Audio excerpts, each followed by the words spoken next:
Doctor M Arumugam அவரை வந்து நான் மேலாக அறிவேன். என்னுடைய நண்பர் திரு ராமச்சந்திரன் அவரும் வந்து பள்ளி தோழர்கள். அவர் மூலமாக தான் எனக்கு அறிமுகம். இருப்பினும் கூட டாக்டர் ஆறுமுகம் வந்து ஐஐடி, சென்னை ஐஐடி, பாம்பே ஐஐடியில் படித்தவர். இன்ஃபர்மேஷன் டெக்னாலஜியில் பல பெரிய நிறுவனத்தை வைத்திருக்கிறார். சென்னையிலும் அமெரிக்காவிலும் இங்கிலாந்திலும் பல்வேறு கல்வி நிறுவனங்களில் பகுதி நேர ஆசிரியராகவும் கௌரவ ஆசிரியராகவும், அதாவது part time lecturer and guest லெக்சராகவும் பணிபுரிந்து வருகிறார். Not only that, he played a very major role to bring Tamil chair in Harvard Law School or Harvard University. Dr. Janagiraman, Dr. Sambandam, and Dr. Armugam all played a very major role to bring a Tamil chair in Harvard University. Not only that, he brought another Tamil chair, is also one of the associate to bring a Tamil chair in Toronto University. Then Houston also is trying to help. He is very much involved with the government of Tamil Nadu in various boards as a board of director. Not only that, and also is helping and advising from time to time to bring investment to Tamil Nadu. He is recently appointed investment ambassador, brand ambassador by government of Tamil Nadu. So he is holding many positions. He is always advising us how to conduct the conference, how to bring the support, how to bring the speakers, many other suggestions used to give time to time. I used to call him whenever he is available in Chennai also. I am very happy to welcome Mr. Armugam, Dr. Armugam. Another person, Mr. Idayatullah Jinnah, is a former member of parliament, Mr. Jinnah's son. He served 6 years Rajya Sabha. His son also equally powerful. He studied master's degree in the University of Southern California in Los Angeles. When he was a student leader, he was elected as a president of the student union in University of Southern California in Los Angeles. It's a great thing. Our Tamil Nadu student and got elected president of at the time of he studied in the university. He is very much specializing in the telecommunication. He served as a telecommunication specialist in different countries. Now he is working in Muscat.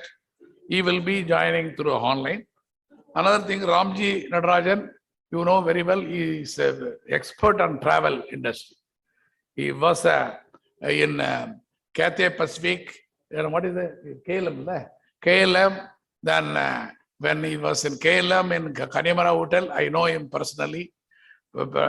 After that, we used to meet every evening. Myself, Krishna Kumar and Ramji, Ashokan, Vasu, Ramamurthy, all we have a lot of meetings in 90s and 20s. Like that. Ramji was a managing director of Travel Masters. After that, he specialized how to develop for the best shooting spot in the world for Tamil films. Then his entire Indian films is taking team for taking the songs and shootings and many other parts of the world. Is many producers and directors taking his expertise to shooting the films. Apart from that, he is a secretary for Music Academy. You know, Music Academy is one of the oldest and popular music academy in Chennai. I am welcoming Mr. Ramji Nadarajan. Now I am requesting Dr. Kalanidhi Virasamy to say introduction speech.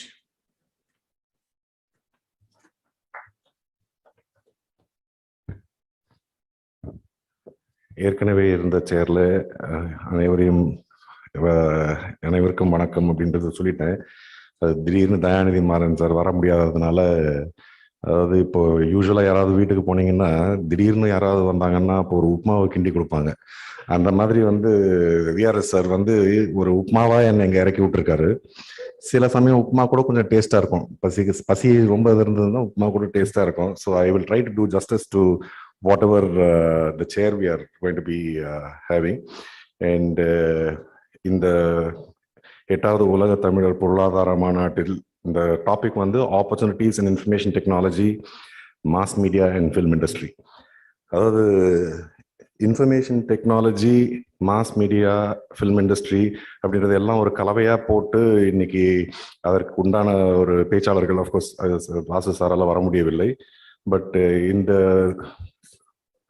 சேருக்கு, இந்த நிகழ்ச்சிக்கு வருகை தந்திருக்கும் doctor M Arumugam, managing director, brand line company limited, Chennai. Mister இவர் வந்திருக்கிறது ஹிதயத்துல்லா, அவர் ஆன்லைன்ல வராரு. Okay. Mister Hidayathulla Jinnah, general manager, Mustafa Sultan telecommunications from Oman, and mister Ramji Natarajan, secretary, music academy of Chennai. இவர்கள் அனைவருக்கும் எனது வணக்கங்கள். அண்ட் இந்த information technology, mass media and film industry அப்படின்றது வந்து ஒரு இன்ட்ரெஸ்டிங் டாபிக். ஏன்னா எனக்கு வந்து எப்பயுமே வந்து வாழ்க்கையில் மிகவும் முக்கியமான விஷயங்கள் அப்படின்றது பார்த்தீங்கன்னா ஃபுட், க்ளோதிங், ஷெல்டர், அதாவது உணவு, உடுக்க உடை, இருக்க ஒரு வீடு. இதுதான் வந்து பொருளாதாரத்தில் மிக மிக முக்கியமானது, அத்தியாவசியமானது. அடுத்தது வந்து பார்த்தீங்கன்னா ஒரு ஹெல்த் கேர் அப்படின்னு சொல்லலாம். போன சேர்ல வந்து நம்ம பேசினப்போ அந்த ஹெல்த் கேருடைய முக்கியத்துவத்தை பற்றி பேசணும்.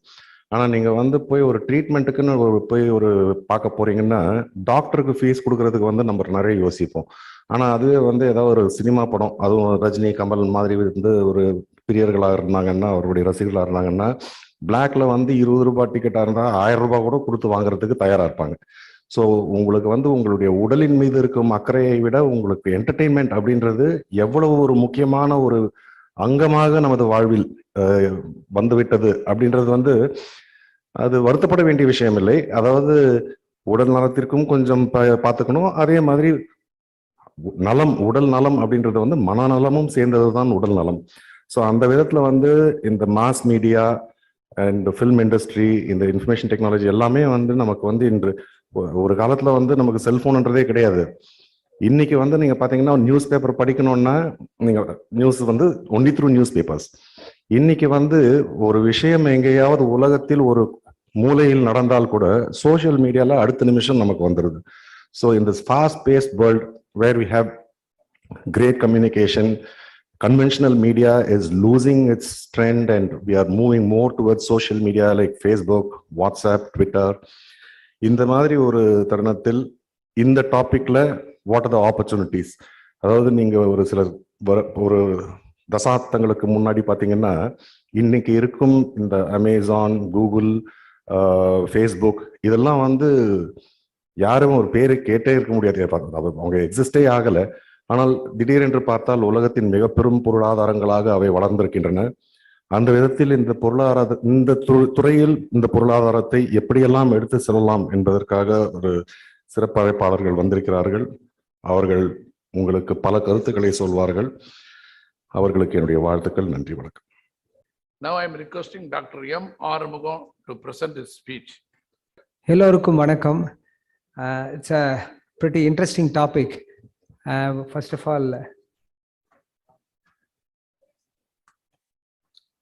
all, let me congratulate VRS Sambath for conducting every year very successfully, connecting the international Tamil in one diaspora and calling it as Tamil Economic Conference. I don't think any other language economic conference is in India. So that way it's a very meritorious one from our VRS Sambath. I think Tamil is always leading in many fora, including the classical. In the classical language, Tamil is always adjusted as the only language which is scored 11 out of 11. No other language in the world has achieved 11 out of 11. So this is yet another great contribution to the Tamil language.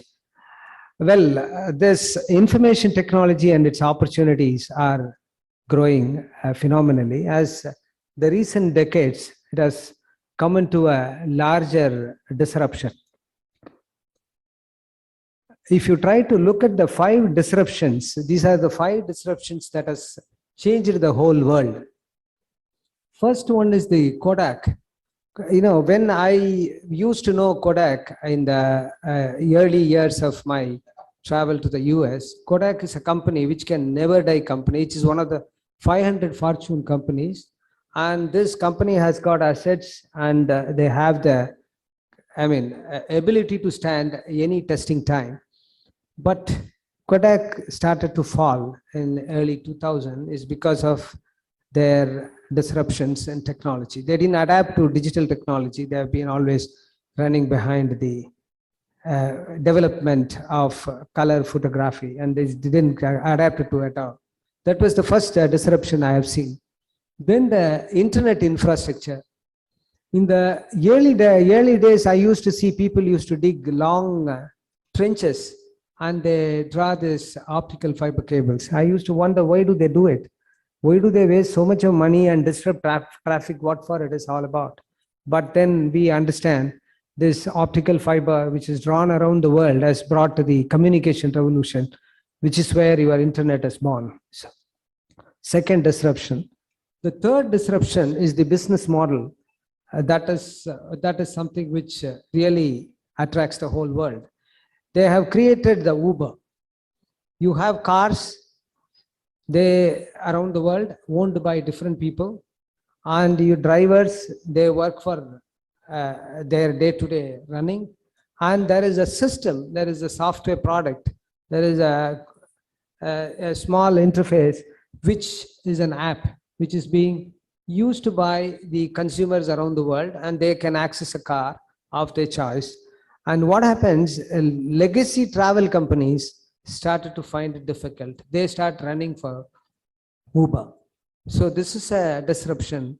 That is where the whole world started to look at what is it is all about. It's all because of the information technology that starts sweeping the whole world. Then the other disruption was artificial intelligence. See what happens. See, we all know intelligence is something, every human being has. But when you try to emulate this intelligence into a machine, then it becomes artificial intelligence. So how do you really emulate an intelligence into a artificial thing, namely an equipment, a robotics or a cobotics or whatever? How do you really make it intelligent and how it can work for you? That's where the disruption of artificial intelligence comes. But of course, there are a lot of things behind. You have the analytics, you have got a high amount of intelligent work on design and development, so on, but all put together into one box. We call it AI. So, which is something that actually takes over the human's redundancy.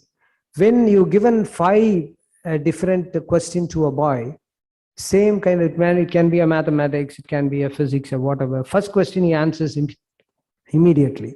Second also he does. Third he started to make a little trouble. And fourth, fifth he'll start tiring if that is a difficult problem.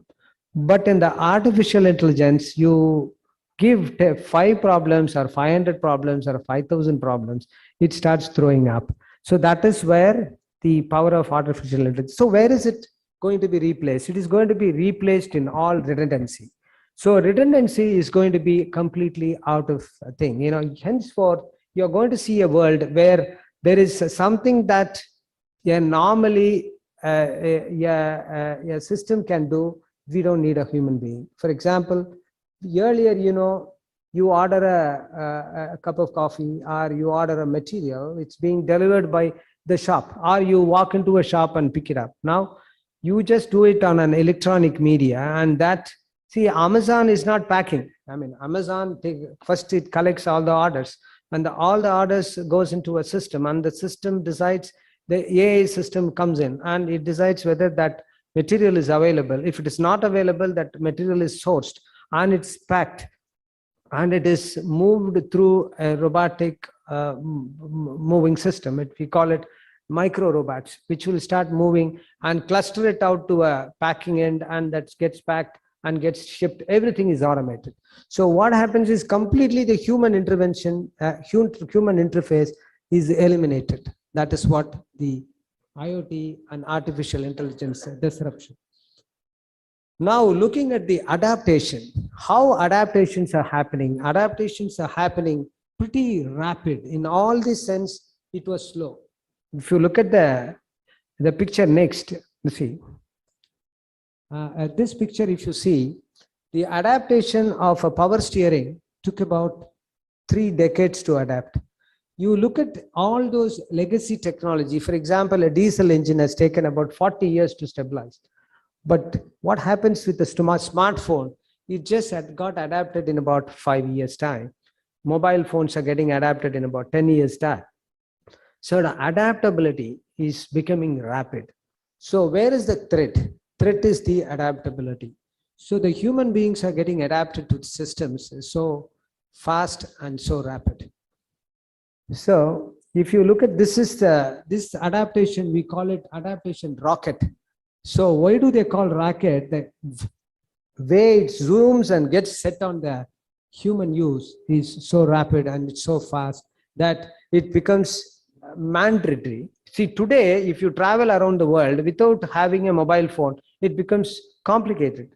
You can't see, even in our airports, you don't carry your boarding pass. You just have your boarding pass on your mobile phone and just show it and start moving your checking in. And you can even print your own luggage tags. You don't have to really go into the airport. So what happens? Slowly, this field of packing and even the luggage, those things also will become slowly moved out of the system. Everything will be automated. I think the US, it is completely automated. You don't have to look at anybody except those legacy people. 1 or 2 people will be sitting, people go with that and just collect things and all that. But otherwise, it's all moves just like that. You just drop your luggage and you keep walking into your checking it.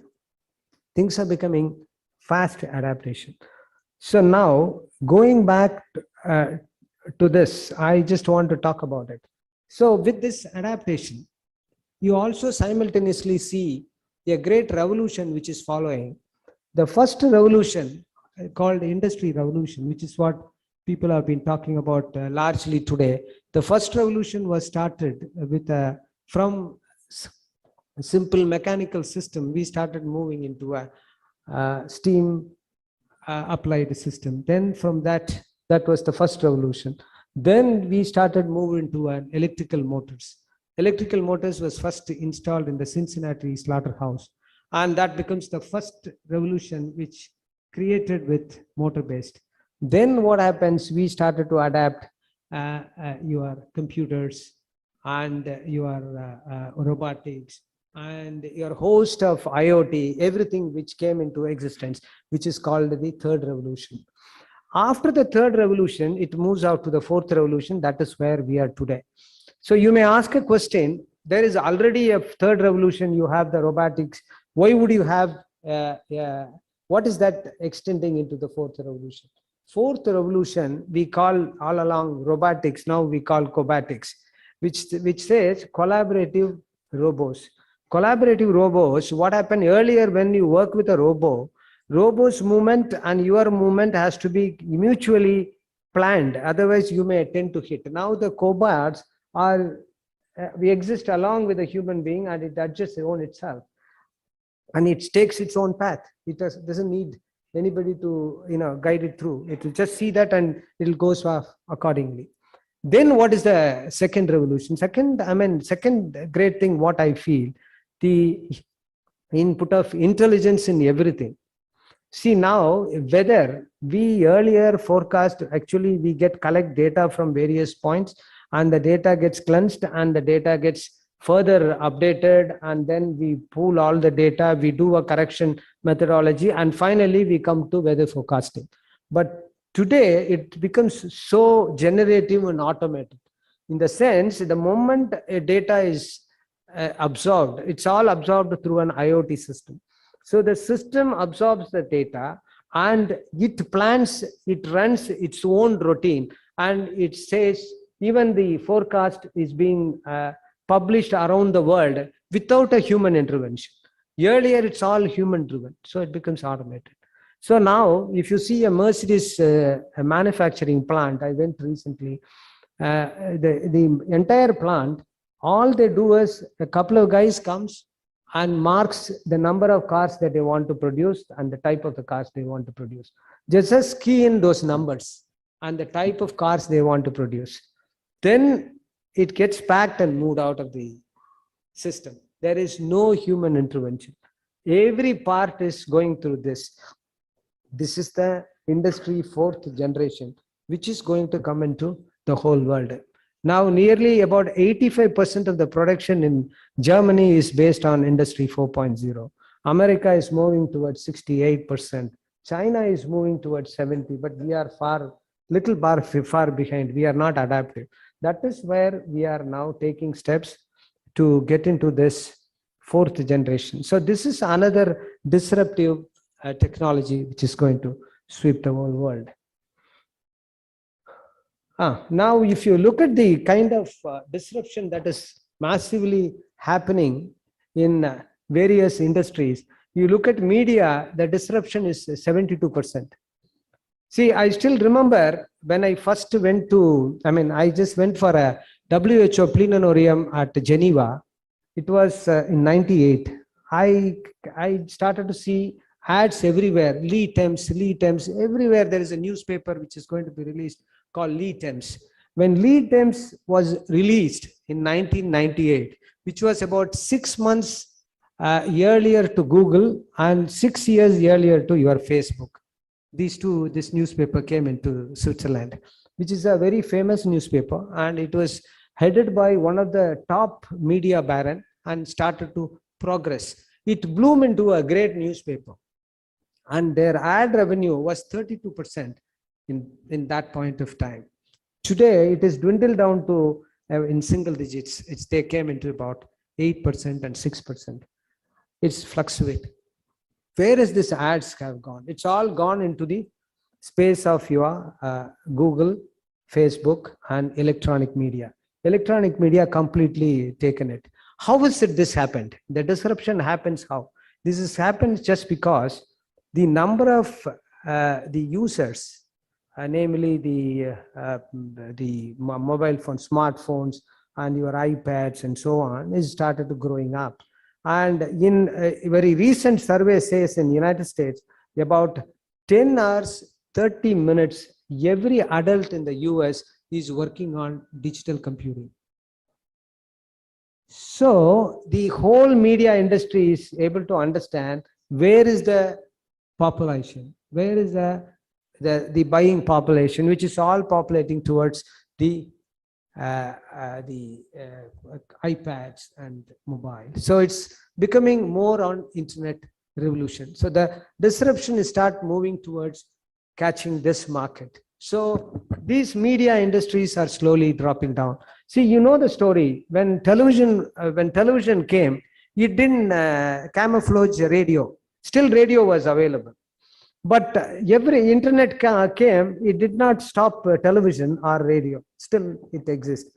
But unfortunately, this recent online, particularly your internet revolution that starts in, it starts camouflaging other industries. It starts massively coming into other television and media industries. These started to go down. So now the good news is the electronic book reading was phenomenally going up, but for the last 3 years, it starts to fall. People are again going back to print media. It's a good news. So people again going back to print media, because I am in the TNPL board, so I am very happy. People started to buy papers more. So they started to buy print media. So print media is slowly coming back. See, it's coming back to a marginal level. So how do these industries live? This is a major question, which is what we have three most, suggestive, disruptive, innovation.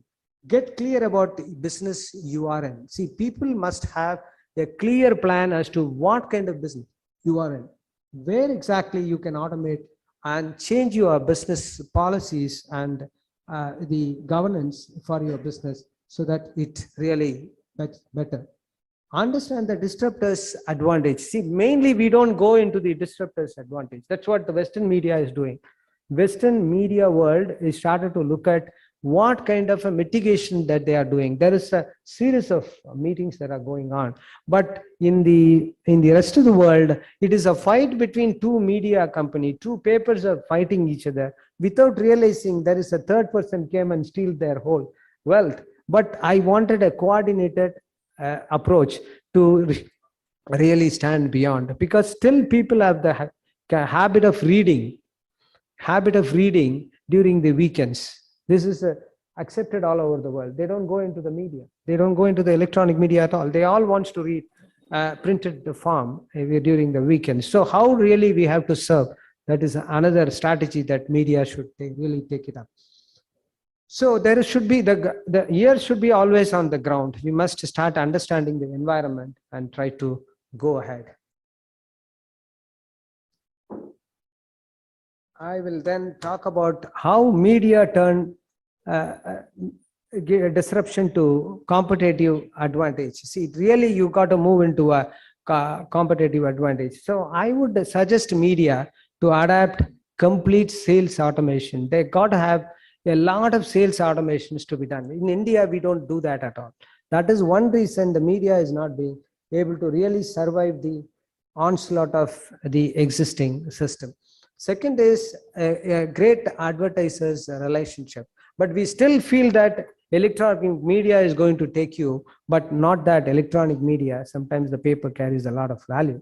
Even the classified court documents and everything, which moves into the more than electronic media, it comes only into the paper. So they must reorient the sales strategy to survive. Then the advertiser and the agencies and their network and the relationship should be really firmed up, and there's a lot of automations to be done and huge analytics to be done on each of these platforms to have a sustainable growth. Then campaigning for management, campaign management should be done. Actually, we don't have, even when we talk about print media, they also must have an electronic campaigning system. Print media should not always depend on print alone. And the television, any television, all media companies should not always go into their own line, and they have to have a disruptive change in them. So with that, and of course, the revenue recognition is another important point. So with that, I would like to, I think he has shown his time. So all the best. I think media and all in serious call on disruption, we have to really make over. Thank you.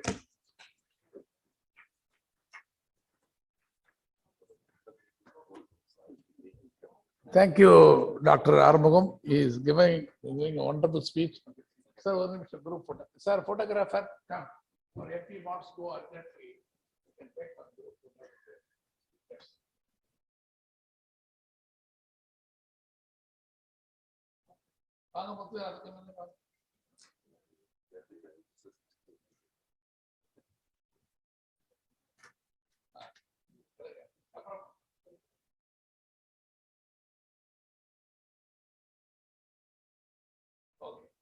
I see the Netflix. Now I am requesting Mr. Idayatullah Jinnah through online. Okay. Good evening, everybody. First of all, I would like to take this opportunity to thank Dr. V.R.S. Sampath for organizing this year on year. I think everybody talked about it. I don't want to talk about that, but he's doing a fantastic job, and this has to be appreciated and acknowledged by everyone. Thank you, sir. Thank you for the opportunity here. Thank you, thank you to the chairperson for today's meeting, standing in for or sitting in for our honorable member of parliament, Mr. Dayanidhi Maran. I would like to acknowledge and send greetings and regards to Dr. Kalanidhi, member of parliament, and all the speakers of today's presentation. I am going to, spend some time, maybe a few minutes, on telecommunications. Sampath sir, thank you for the introduction you had given. When I started in the telecommunication field 30 years ago in the US, I worked with large carriers like AT&T, Verizon, and MCI WorldCom. I worked for a manufacturer, Lucent Technologies, which is the manufacturing arm of AT&T, come from Bell Labs. So I come from a telecom equipment manufacturer, a vendor. So I've traversed the path of telecom for the last 30 years. Just before the internet started, when the World Wide Web was in its nascent stages. So I've seen it all from the beginning, where we had copper, and then we moved to coax, and then fiber, and here we are today. So I think I'll briefly touch upon what are the growth areas that we are seeing from 2022 onwards for the next 3 to 4 years. It's very difficult to predict beyond that, given the growth in technology, and especially telecom. I think everybody will appreciate the need for telecom. It's one of the pillars of the IT sector. The key pillars of IT sector is telecommunication.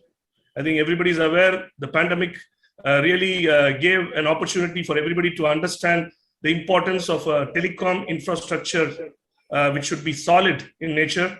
And thanks to all the work that was done in India and Tamil Nadu and around the world, I think we went through it without much of a difficulty, whether it is online schooling for schools and colleges, or working from home, having meetings and conference calls. I was also part of one of the meetings with Dr. Sampath sir, online. Basically, it's all powered by, we can have a lot of software and other applications, but at the end of the day, the connectivity is important.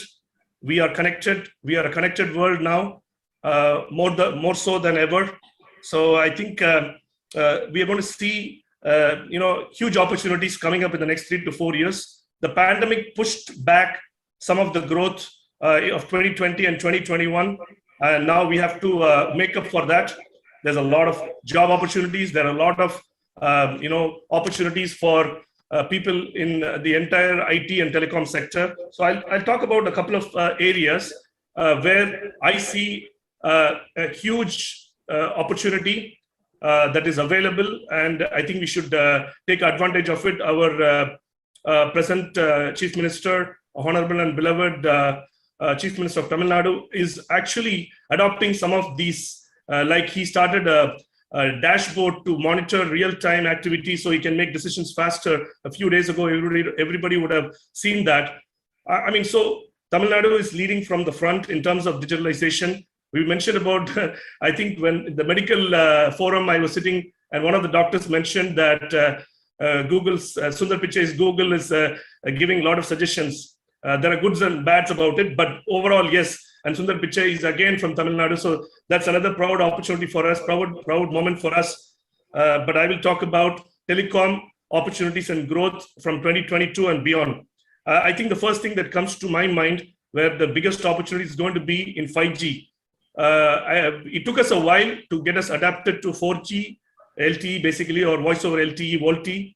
But I think 5G is going to be the next growth area. Because why I'm saying 5G will be the next growth area and opportunities are there is because there are associated technologies with 5G that are closely linked with 5G that is going to spur the growth of telecommunication sector in the next 3 to 4 years. One is, of course, IoT, Internet of Things, which I will briefly touch upon and say what are the opportunities there, and also artificial intelligence. I was listening to the medical session also, a couple of doctors, Dr. Kalai and one other doctor mentioned about, AI and blockchain.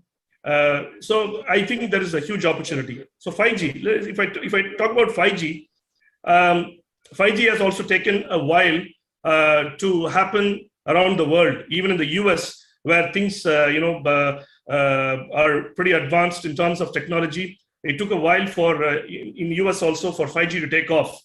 Even today, in US, we have only sub-6 gigahertz 5G. What I mean by that is, and that's available most of the world, you will not be able to achieve, the gigabits of speed.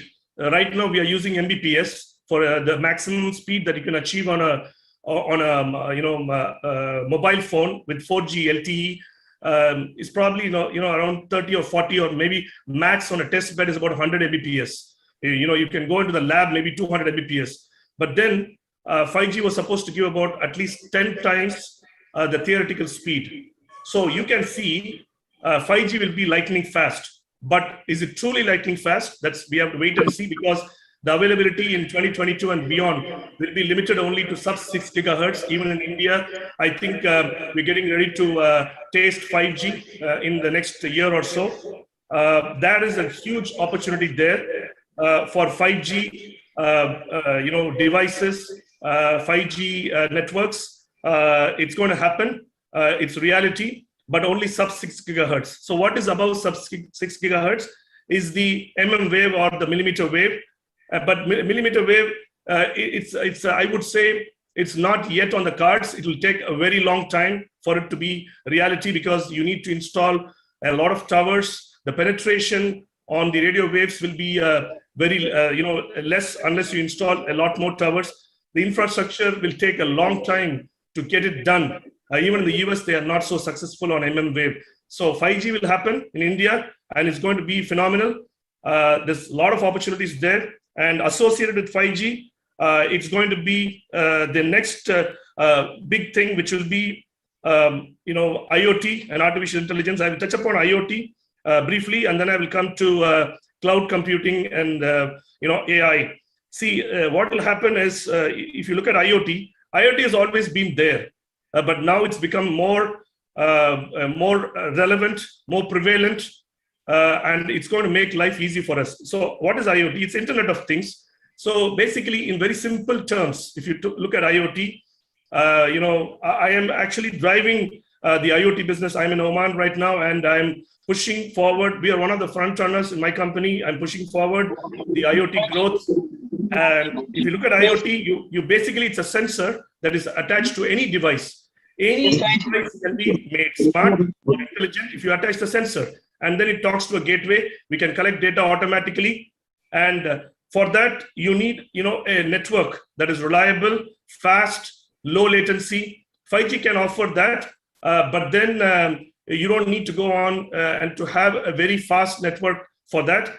You can even operate IoT on a Bluetooth, for example, and as you can go on a narrow band or a broadband. So, and IoT, the devices, if you look at it, the number of IoT connected devices is about 20 billion devices worldwide. In the next 3 to 4 years, it's going to quadruple. It's going to go about 75 to 80 billion devices. The pandemic, if it had not come, we would have seen that growth quite fast. People talk about smart cities, smart lighting, things of that nature. Where I want to point out, there's a lot of opportunities for us in IoT where we can monitor even, for example, agriculture related stuff. So I can talk about use cases. There are few use cases that we can talk about. Smart home, everybody knows.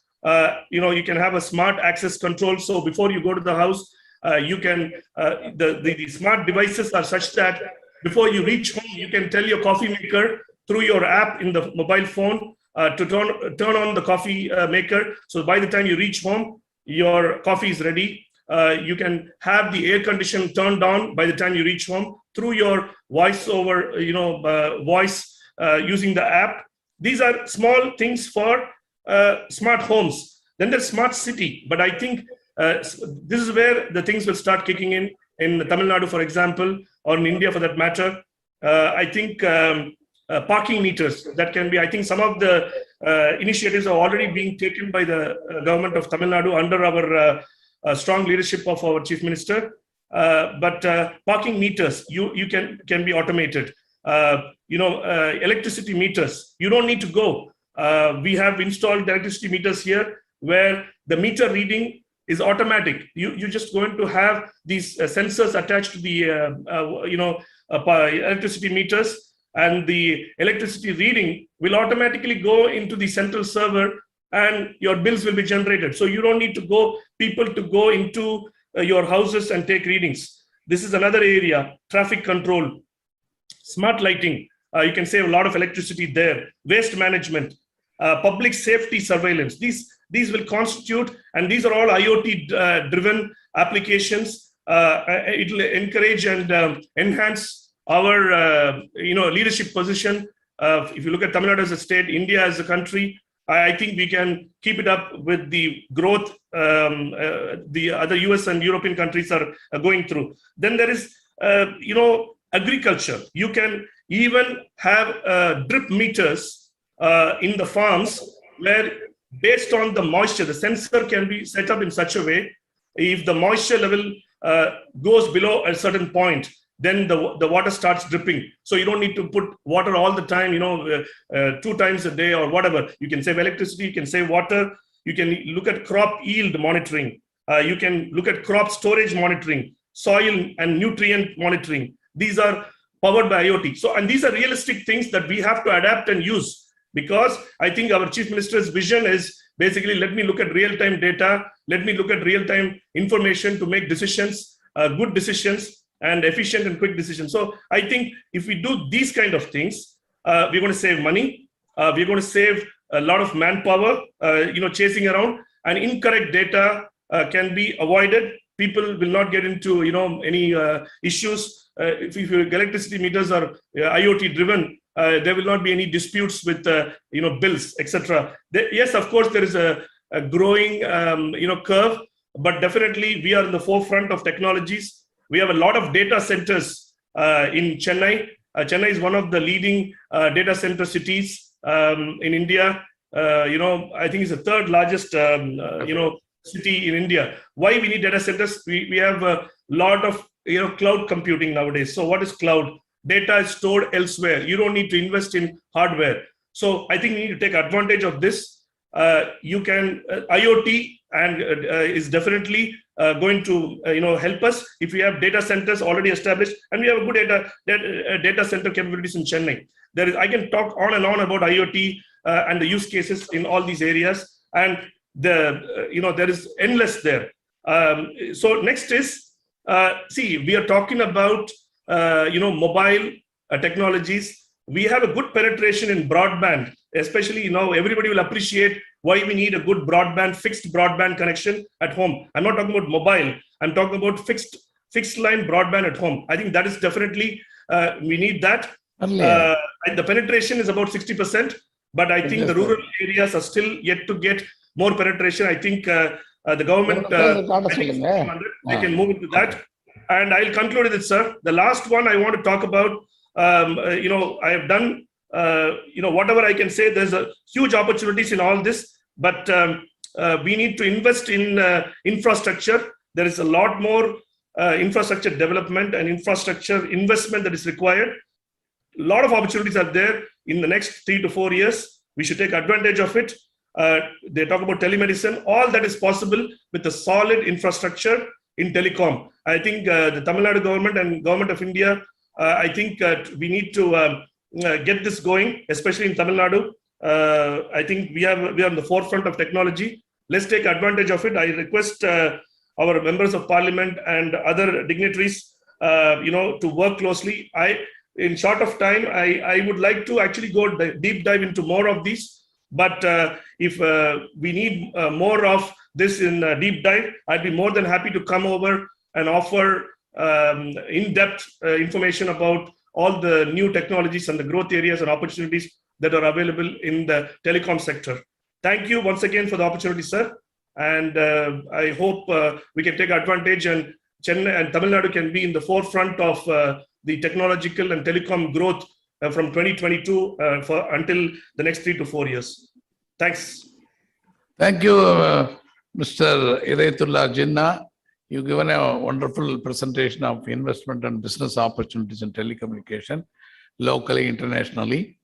Now I'm inviting Mr. Ramji Nadarajan, Secretary, Music Academy, to present his speech.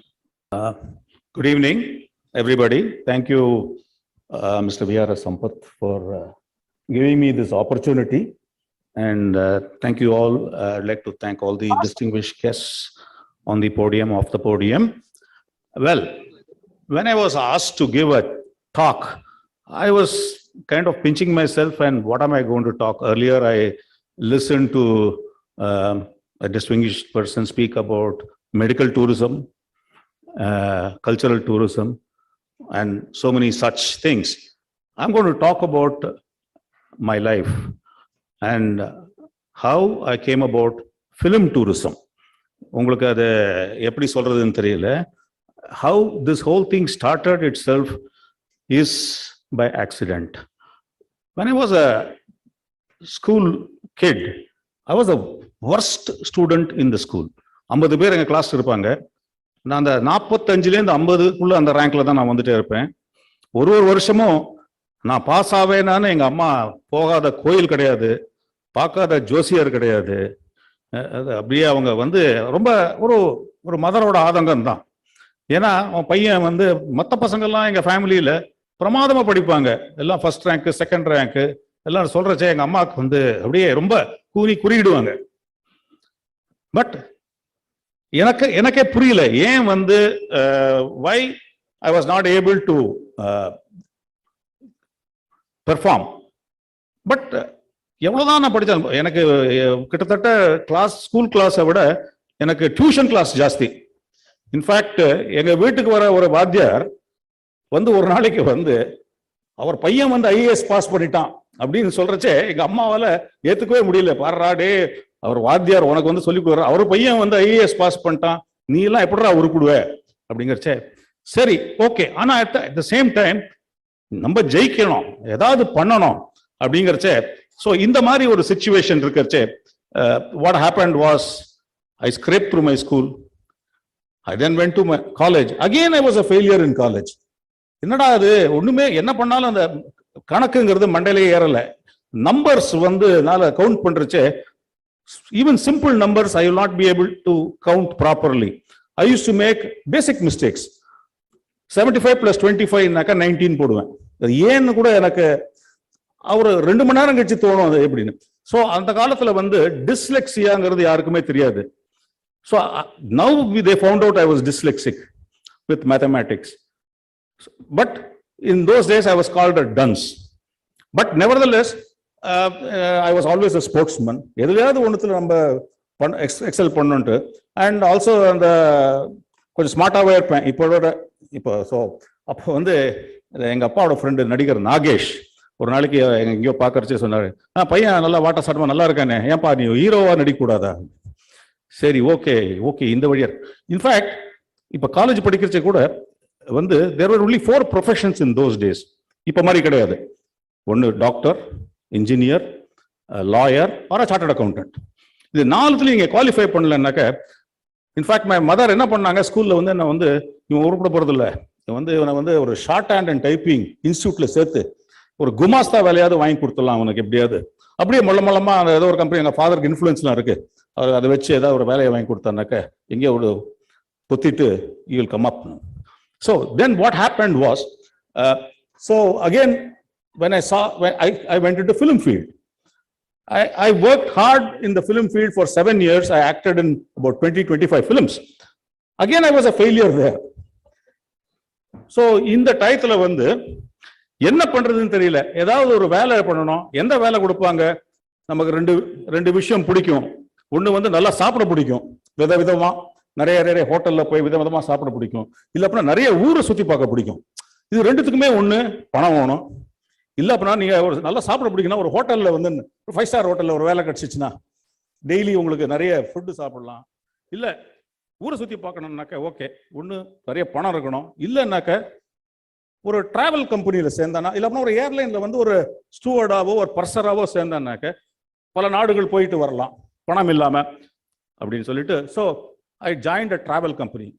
At that time, the entire film industry was in Chennai. So, Tamil, Telugu, Kannadam, Malayalam, எல்லாருமே 3-4 லாங்குவேஜுமே headquartered in Chennai அந்த காலத்துல 1980s.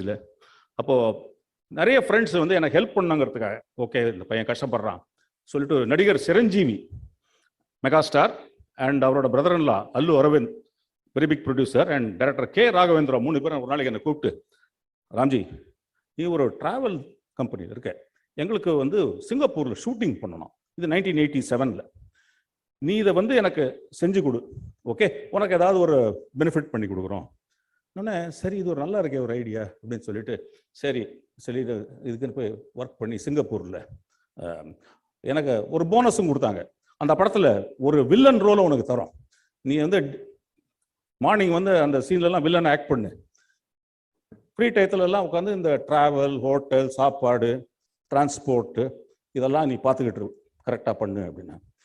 இது பண்ணிட்டு வச்சா எனக்கு ஒரு confidence வருது, okay லைஃப்பில் நம்மளும் ஏதாவது செய்யலாம், ஜெயிக்கலாம் அப்படின்ட்டு. So at that point of time D Ramanaidu, great producer, and Suresh Babu and Venkatesh கூப்பிட்டு, ராம்ஜி எங்களுக்கு ஒரு படம் இருக்குது, இது ஹாங்காங்கில் ஷூட் பண்ண போகிறோம், அந்த படத்துலேயும் ஒரு வில்லன் தேவை, ஒரு ஆளும் வேலை பண்ணுறதுக்கு ஒரு ஆள் தேவை, ரெண்டுத்தையுமே நீ பண்ணு, ஃபைட் இருக்குது ஹாங்காங்கில். சரி பரவாயில்ல, இப்போ சிங்கப்பூர் பார்த்தோம், ஹாங்காங்கும் பார்த்துருவோமே அப்படின்னு சொல்லிட்டு இதுலேருந்து ஒரு கான்ஃபிடன்ஸ் வர ஆரம்பிச்சு. அப்போ தான் வந்து என்னாச்சு, 91 I started my company, travel மாஸ்டர்ஸ்னு. அண்ட் அப்போல்லாம் வருஷத்துக்கு ஒரு படம் இப்படி வரும். 95 வந்து PV Narasimha Rao, when he became the Prime Minister of India, he opened the door. When he opened this door, there was an opportunity. அப்போல்லாம் வந்து ஃபிலிம் ஷூட்டிங்கில் வந்து ஒரு படத்தில் வந்து 5 பாட்டு இருக்கும், ஒரு பேத்தாஸ் சாங் இருக்கும், ஏதாவது ஒரு காலேஜ் சாங் இருக்கும், ஒரு 3 டியூட் இருக்கும். ஸோ வந்து அந்த படம் எடுத்துகிட்டே இருப்பாங்க. இந்த 3 சாங் வந்து என்ன சொல்லுவாங்கன்னா, 2 அவுட்டோரில் எடுக்கணும்பா. எந்த ஊர் சொல்கிற? இந்தியாவில் வந்து நாங்கள் ஆல்ரெடி ஊட்டி, கொடைக்கானல், அப்போ வந்து காஷ்மீரில் வந்து டெரரிசம் ஸ்டார்ட் ஆகிடுச்சு. So totally Kashmir went out of the grid. So எங்களுக்கு எங்கேயாவது பண்ணணும் ஷூட்டிங்னு. சார் இந்த சுவிட்சர்லாண்டில் பண்ணலாமா, ட்ரை பண்ணலாம். சரி, சுவிட்சர்லாண்டுக்கு கூப்பிட்டு போனேன். அவங்களுக்கு ரொம்ப பிடிச்சி போச்சு. என்னன்னாக்கா அப்புறம் என்ன பண்ணுவோம், ஒரு பஸ்ஸில் ஏறி உட்காந்துப்போம் எல்லாருமே, including Rajinikanth or Chiranjeevi or Vijay, Ajith, ஒரே பஸ் தான். ஒரே பஸ்ஸில் ஏறி ஃப்ரண்ட் சீட்டில் வந்து டைரக்டர், ஹீரோ அவங்களாம் உட்காந்துப்பாங்க. அந்த டிரைவர் கூட பக்கத்தில் நான் உட்காந்துப்பேன். பின்னாடி வந்து அந்த டச் அப் பாய் உட்காந்துப்பான் கடைசி சீட்டில். ஒரு 20-25 பேர் போயிட்டே இருப்போம். நிறுத்துப்பா இங்கே நல்லா இருக்கு அப்படின்னு சொல்லிட்டு பஸ்ஸை ஓரம் கட்டிட்டு உடனே அங்கே இறங்கி அங்கே ஷார்ட் எடுப்போம். அப்படியே திருப்பி ஏறி போயிட்டே இருப்போம். நிறுத்துப்பா, லெஃப்ட்ல நிறுத்து நல்லா இருக்கு இங்கே எடுப்போம். இப்படி 95 ஆரம்பிச்சு, இப்போ since industry was in the south, ஒரு படம் சக்ஸஸ் ஆச்சுனாக்க தமிழில் உடனே அதை தெலுங்குல எடுப்பாங்க. அது தெலுங்குல மாத்திரம் இல்லை, கன்னடத்தில் எடுப்பாங்க வித் த டாப் ஹீரோ. ஹிந்திலையும் எடுப்பாங்க. இதே தெலுங்குல ஒரு படம் ஹிட் ஆச்சுன்னா தமிழ் எடுப்பாங்க, கன்னடத்தில் எடுப்பாங்க. So at the same time 4 லாங்குவேஜில் I started getting busy. Okay, so இதுலேருந்து வாட் ஹேப்பன் வாஸ், ஒரு 6 மாதம் we are filming நான் ஸ்டாப். ஒரு மாதத்துக்கு 5 படம் சுவிட்சர்லாந்து எடுப்போம். ஸோ நான் நேராக half the time I was in Switzerland.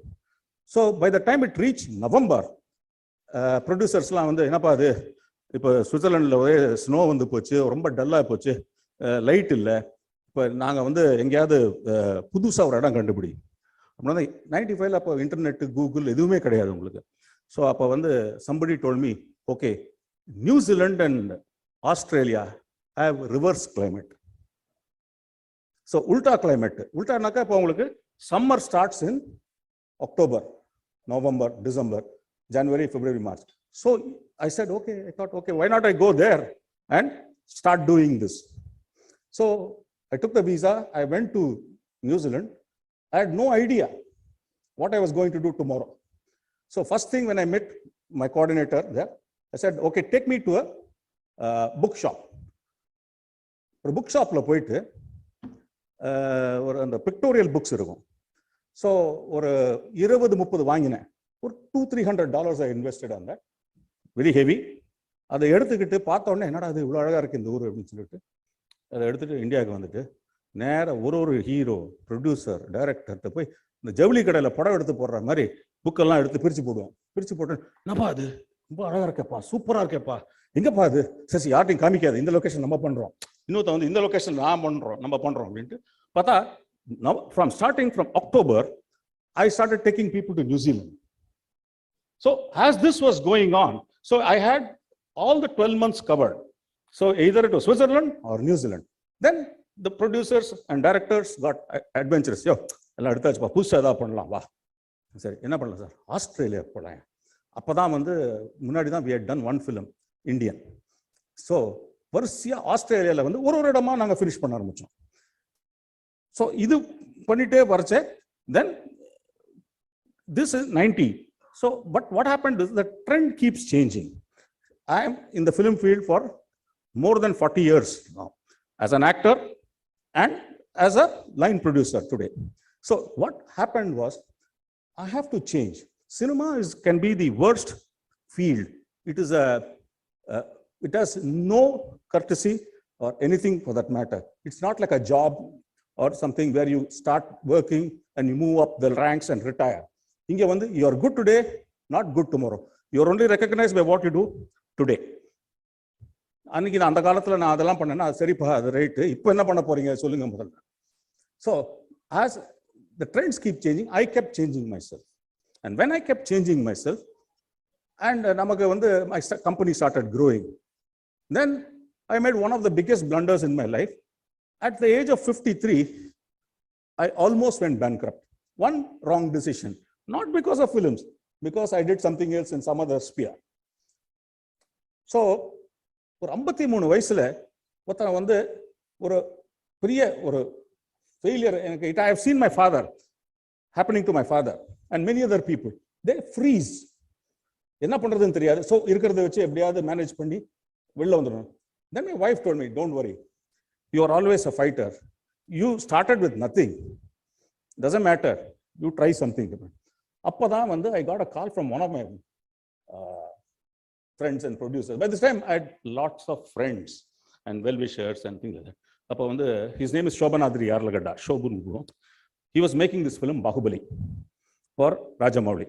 Earlier for same director Rajamouli, I had worked on his Student Number 1 and Magadira, where we just filmed songs. So now it was a very peculiar, different request. He said, okay, I want you to, we will actually want to shoot in Himalayas, but we cannot do this in Himalayas because of its height, altitude, and lack of infrastructure.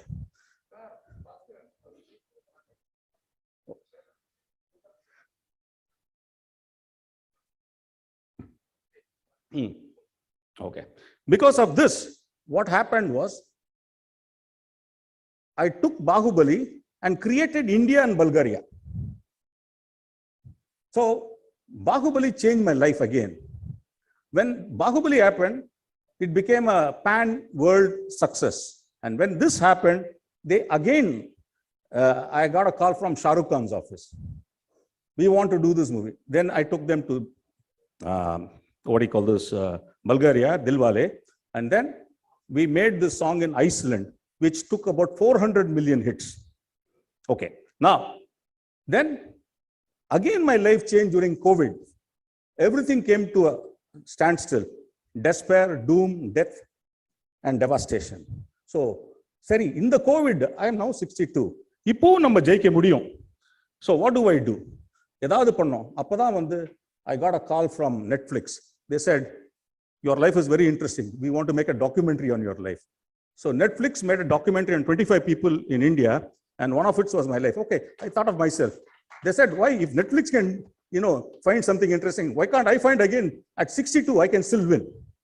அப்பதான் வந்து ஒரு வருஷம் என்ன பண்றதே தெரியல, பைத்தியம் பிடிச்ச மாதிரி அலைஞ்சிருந்தேன். உங்களுக்கு தெரியும் எப்படி இருக்கும் கோவிட்ல, ஒண்ணுமே எல்லாமே.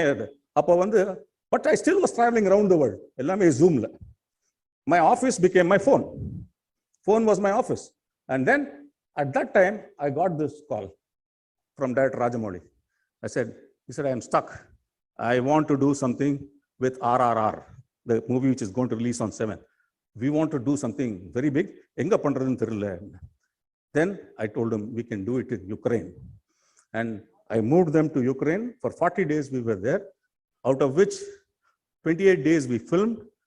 Half the time double units, that means double the days. We shot with almost like 1,000 people per day. When you see the movie on 7th, you will understand the scale of the movie. This is today's India's biggest movie ever made in India. So with two of the biggest heroes. Because the pandemic was so high and raging, we chartered the whole aircraft. So what I'm trying to, and then I had the opportunity of working with international production. When I got a call from Bear Grylls' office, who made with Narendra Modi and Obama and documentary. They said, okay, people say that you are a big fixer they call me Mr. Fixer. Okay, then they said, why can't you give us something interesting for us? They said, but first, being British company, we'd like to have your resume. We'd like to know you. I said, I didn't have a resume.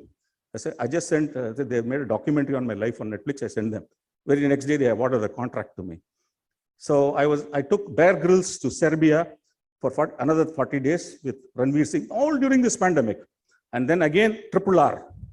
And then subsequently, I even, we have, in 2022, because of the changing times and techniques, more than 40 films are on the pipeline with us.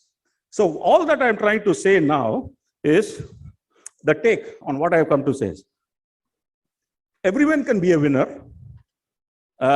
If you say, who's the richest person, I'll say it's me.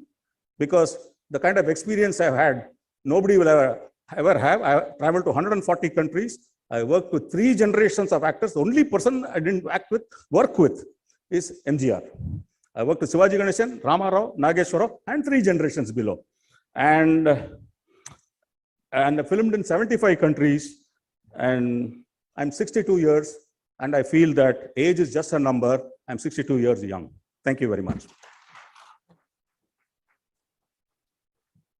Thank you, Ramji. You've given a wonderful speech. Only thing is still missing myself and Krishna Kumar not accompanied with you for any of the shootings in Ukraine or in Serbia or in New Zealand or Switzerland or in Los Angeles, anywhere. All heroines only accompanying with you, not for your good friends Sampath and Krishna Kumar. Thank you, sir.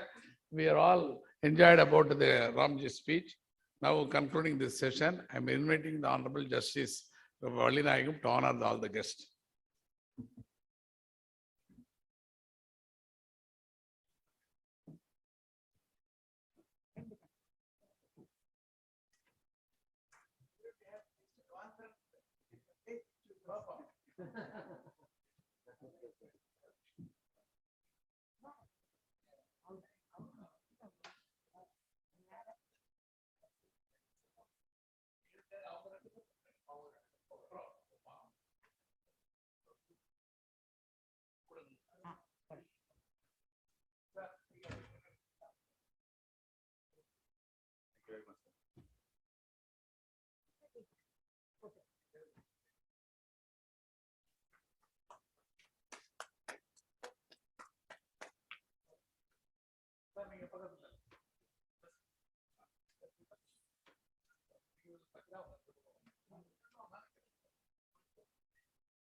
Father.